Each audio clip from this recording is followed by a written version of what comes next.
بسم اللہ الرحمن الرحیم۔ السلام علیکم۔ بچوں کی ترقی اور حفاظت کے لیے دعا۔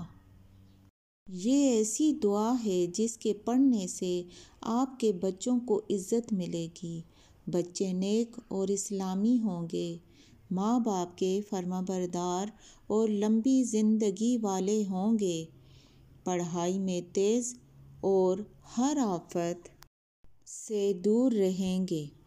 آپ ہر فرض نماز کے بعد دعا کریں تو اپنی دعا میں 3 مرتبہ یہ دعا پڑھ لیا کریں۔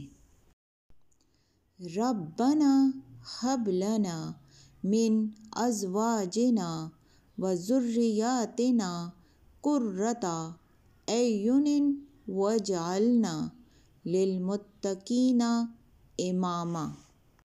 انشاءاللہ تمام مقاصد حاصل ہوں گے۔ اگر ویڈیو اچھی لگے تو لائک کریں، سبسکرائب کریں اور بیل آئیکن کے بٹن کو پریس کریں تاکہ آنے والی ہر ایک نئی ویڈیو آپ تک پہنچتی رہے، اور ویڈیو کو صدقے کی نیت سے دوسروں کے ساتھ شیئر کریں۔ جزاک اللہ۔